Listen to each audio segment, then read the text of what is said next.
Hey everyone, just before this video starts, I do want to say that my new horror game, The Tank, will be coming out tomorrow as of recording this video. If you're watching this video like a day or two after this video comes out, then I guess the game would probably already be out right now, unless I've delayed it. So yeah, be sure to go check out The Tank when that does release. I've put a lot of work into it, and yeah, hopefully you all do like it when it comes out. Anyways, let's get to the tutorial now. Hey everyone, Omogonix here and welcome back to a brand new Godot tutorial here on the channel. So in today's tutorial, I'm going to be teaching you guys how to make working doors in Godot. So if you do enjoy this tutorial or you do learn something from it, be sure to like, comment and subscribe for more. And let's get right into it. So first up here we have my player. And the player will be important, of course, to this tutorial since it will be how we interact with the door. So here's my player. And we will be adding a raycast to the player, so then we will be able to interact with the door. So what we're going to do is I'm going to select my player's camera, and then I'm going to right click and go add child node. And then I'm going to search up raycast. And then we're going to add a raycast 3D to our player. So here we have our player's raycast. It is just a blue line here. And yeah, that's something I really like about Godot's raycast, is how you can actually visualize it in the engine, so that's cool. But yeah, so what we're going to do is we're going to rotate it so then it's facing forward, and then we might make a bit of adjustments to it so then it's you know, at a decent length. I think right now that is actually a good length, so we might actually just leave that for now. But yeah, so that there is going to be our player's raycast, which is how we will be interacting with the door. And we will be doing a script for this soon, so yeah. So what we're going to do now is we're going to add a new scene, and we're going to make it a 3D scene. And with our top node here, we'll just call this door. There we go. So now we're going to add a child node to this, and it will be a static body 3D. And then we're going to go add another child node to this static body 3D. And what this will be is it will be a collision shape 3D. Oh, also, I just want to say too, something else which you could probably do as well is instead of having like the door node 3D and then the static body and then the collision shape, something else you could do as well if you really wanted to is you could like right click on your door and you could just change the type of the node 3D to a static body 3D. So you could do that if you wanted to as well. So then you just have less stuff in your hierarchy, but I'm just going to do it like this for this tutorial. So anyways, once you've got that stuff sorted out with your collision shape 3D, just go to the inspector over here with it selected and click on where it says empty for the shape, and then just give it a new box shape 3D. And then there we go, now we have some collision to our door. So now of course we will need a mesh instance as well, so then we can actually like size our door. So what we're going to do about that is we're just going to go to our static body 3D, right click, add child node, and then we'll add a mesh instance 3D so then we can actually visualize what our door looks like. And then where it says mesh, go empty, and then just click box mesh, and then there we go. So yeah, and now I'm just going to scale this up so then it's like a normal door size. So if you notice as well that when you go to the transform property on the inspector, you'll notice as well with the scale that it might be linked, and you might not want that since when you try scale a certain property it'll just scale everything. So if you want to, you can actually just click on this link icon, and then when you try scale something, it won't scale everything in uniform. So yeah. So what I'm doing is I've got my static body 3D selected, and I'm basically going to scale this out. So I'm just going to select the scale tool, and yeah, let's scale this, and then it's like a normal door basically. So then it looks like it's in the shape of a door.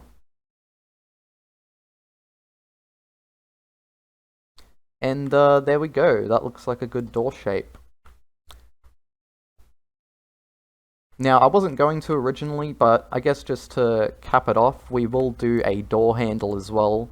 What I'll do is I'll just copy the mesh instance 3D, I'll just press Ctrl D to duplicate it, and then we'll just scale this duplicated cubes, and it sort of looks like a door handle. Oh.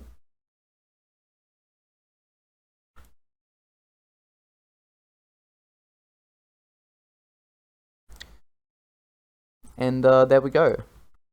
So then the door handle and the door itself aren't blending in with each other. What we will do is we will actually make a material to apply to the door or the door handle, just so then we can tell the objects apart.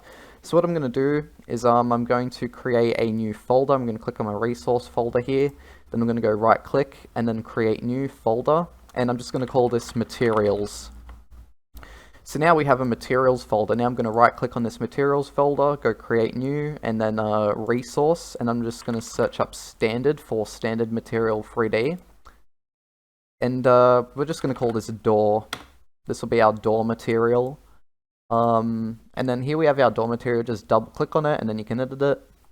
And then with the albedo, I'm just going to change this to a bit more of like a brown color. There we go. Might want it to be a bit brighter though. Yeah, something like that. That would work. And then we'll just wait a second. We'll save the scene as well. By the way, as you're working on your door scene, make sure you save it as well. I recommend creating a scenes folder and then putting it in there, and then just save. Yeah, so now that I've got my door material, we can just drag that into the door on the scene, and then boom, as you can see, our door now has a material. You can create a door handle material if you want to as well, but I'll just leave it like this for the purpose of this tutorial. So yeah. Anyways, now that we've got all that done, now we can actually get to doing some other stuff. So something else that we'll need to do as well, which I just remembered, is we'll need to add a hinge to our door, so then when we rotate it, we can actually rotate it in the right direction and stuff like that. Because if we rotate our door right now, as you can see, it doesn't really rotate in the sort of like right direction that a door should rotate, because it should rotate on its side, not from the middle, you know what I mean?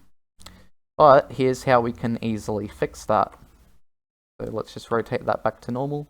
So what we're going to do is with our door, we're going to select our door's parent node. Then we're going to go add child node. And then we're just going to add a standard node 3D. And we're going to call this hinge.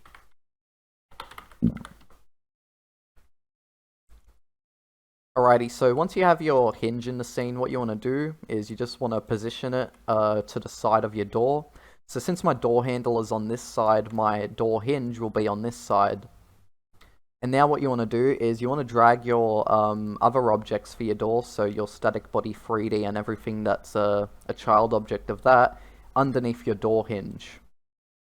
And now if you select your door hinge and you do the rotation, as you can see, it rotates like a normal door. And so yeah, that is why adding the hinge is important, so then we can actually rotate the door as a normal door. And yeah.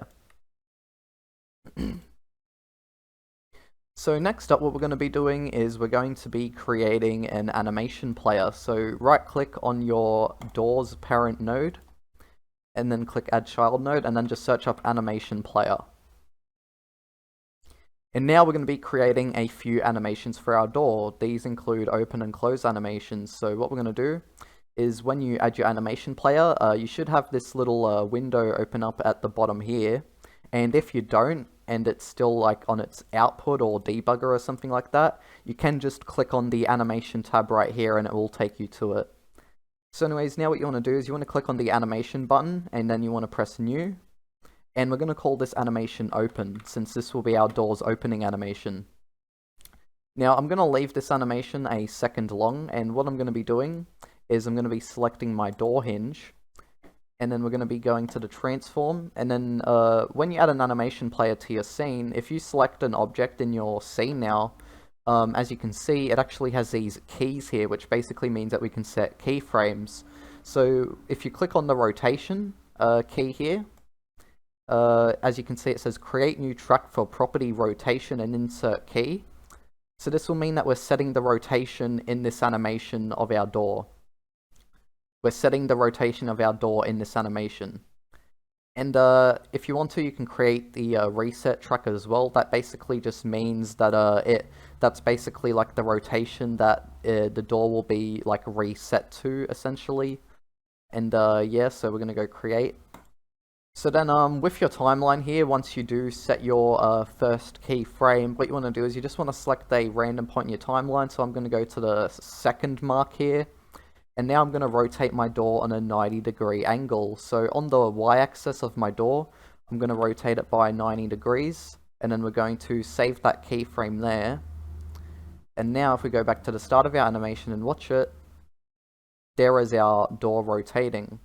Now if you want to make your animation look smoother, you can actually select this little icon here, which looks like a little, orange triangle thing pointing up, like some sort of army sort of rank, and you just want to click on this and just select cubic, and that will make your animation look a lot more smoother, and it will actually smoothen it off at the end like a fade.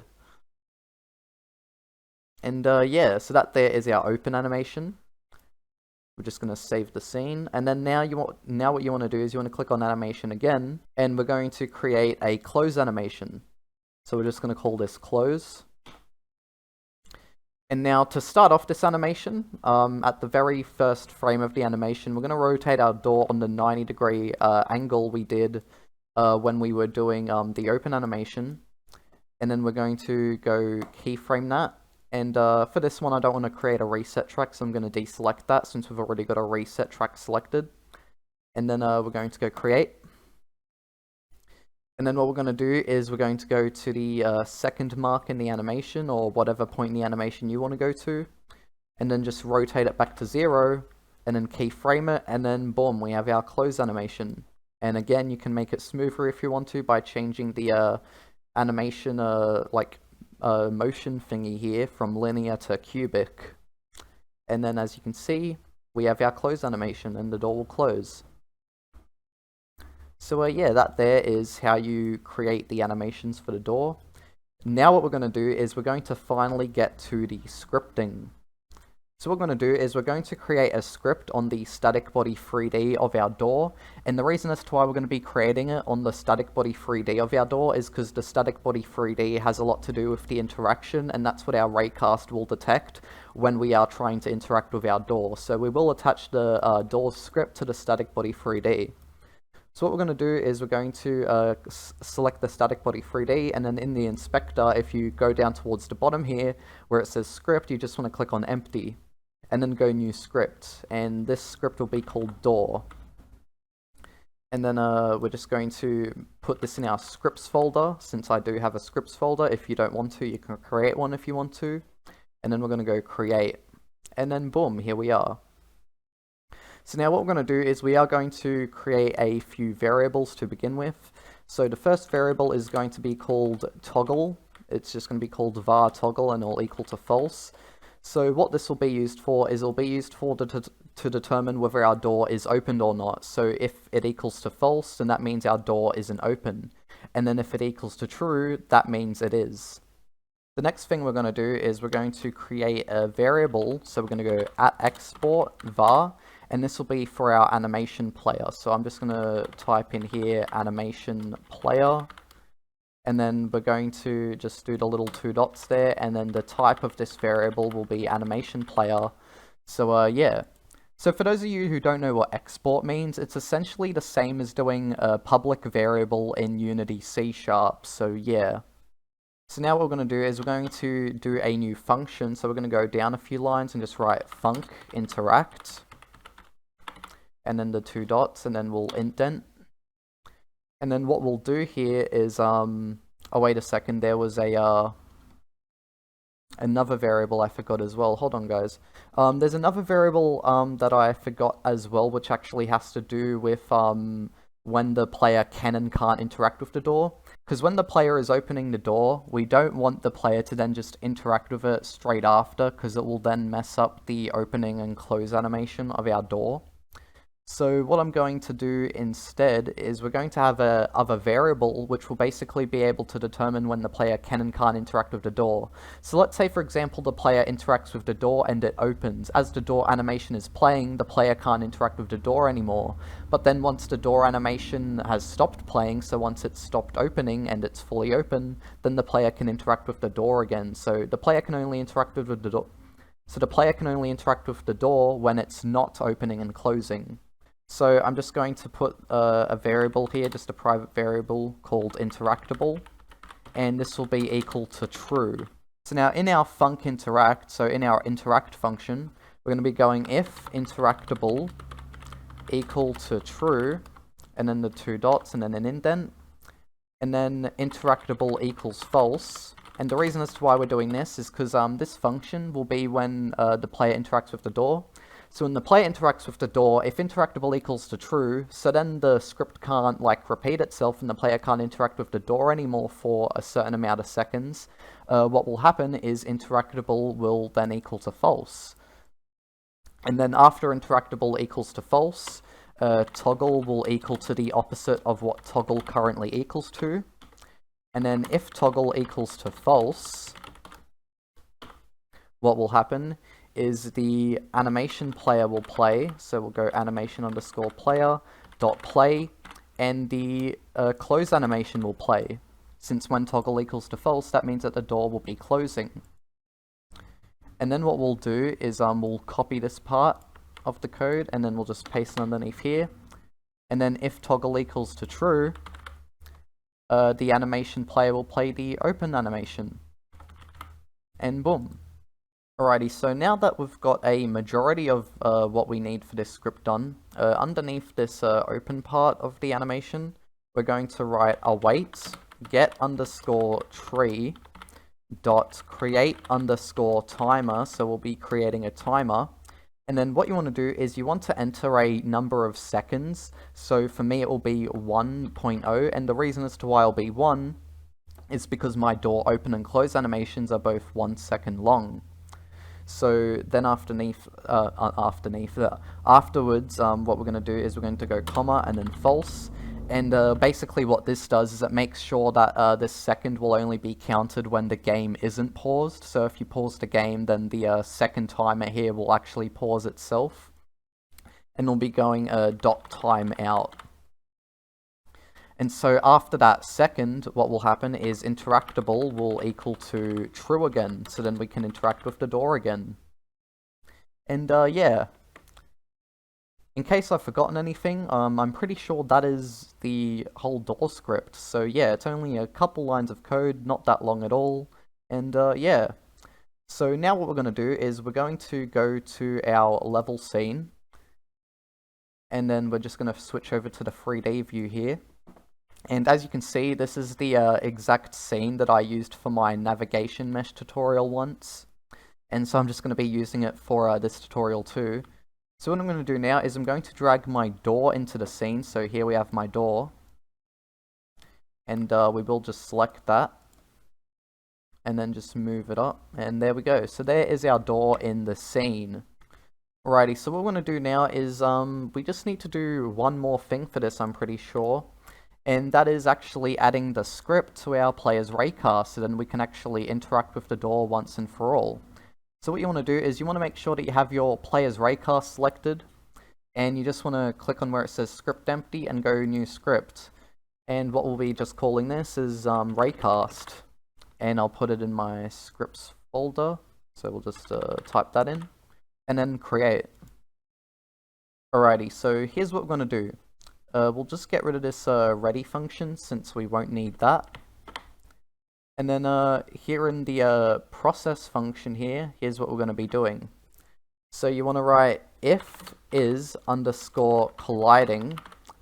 So if our raycast is colliding with an object, what will happen is we'll create a variable called hit obj. So what we'll do next is we'll create a variable called hit obj. And similar to how the raycast hit variable is used in Unity to collect information from an object the raycast hits, that's exactly what hit obj will be used for as well here. So what hit obj will be equal to is it'll be equal to the collider of the object that the raycast hits. So it'll equal to get collider. And then underneath that, what we'll do is we'll go if hit obj dot has method, and then we'll put the parentheses and then interact, since that is the name of the method used in the door script, interact, and then we'll do the 2 dots. So if hit obj dot has method interact, oh, and there's something else I forgot too, actually. So I know this is a bit of a jump of topics here, but go into your project tab, so click where it says project here, and then project settings, and then go to your input map. And so as you can see here, I've already got an interact key sorted out for the E key, but what you want to do is, in case you don't already have it, add a new action called interact. So just add a new interaction called interact, right? And then what you want to do is you then want to click onto that. So you just want to add a new key to it, and then you just want to like add the letter E or something like that, whatever you want to be your interaction key, right? So then we can actually interact with the door, since the interact key here will be how we interact with the door. So that is important. Make sure you do input that into your input map. And so what we're going to do here is back on this line of code here, we're going to write end if input dot is action just pressed interact. So if the player has just pressed the interact button, so for me that will be the E key, since that's the key that I mapped it to, the interact action. Oh, and also by the way, you don't actually need an if here as well. You just need the if here. That was a mistake on my part, but yeah. So now what we're going to do is, so if the player is looking at the door, so if the object the player is looking at has the method interact, and if the player presses the interact action to interact with the door, what will happen is we'll do hit obj dot interact. And then boom, that will then play the interact function on the door.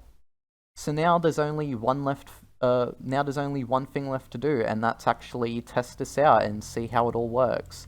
So now that I have everything done, what we're going to be doing is we're just going to save the scene, and we're going to test it out. So let's test this whole thing out. Oh, wait a second. I forgot something. So something that I actually forgot to do, which is very important that you do, is so you know how we have that public variable for our animation player? Well, I forgot to fill that in, so don't forget to fill that in. So just drag it in there. So with your door selected, just drag in your animation player, and then boom. As you can see, our animation player is now assigned. So now if we go test again, it should actually work this time. Alrighty, so let's test this out again, and hopefully everything works well. And boom, as you can see, we can now open and close the door. Alrighty guys, that is the end of this tutorial. If you did enjoy, or if you did learn something, be sure to like, comment, and subscribe for more. This is one of the first larger Godot tutorials I feel like I've made. I feel like a lot of my other Godot tutorials I've made have been on the more simpler side of things, or have just been, you know, more smaller. But this one was pretty fun to do, to show you guys how to do a door in Godot. So yeah, I've done quite a couple doors in Godot now, so it is pretty easy to me at this point. So it was pretty easy making this tutorial. And yeah. So hopefully you did all enjoy, hopefully you did all learn something. If you do want more Godot tutorials in the future, be sure to let me know in the comments below. And I'll see you all next time. Bye bye.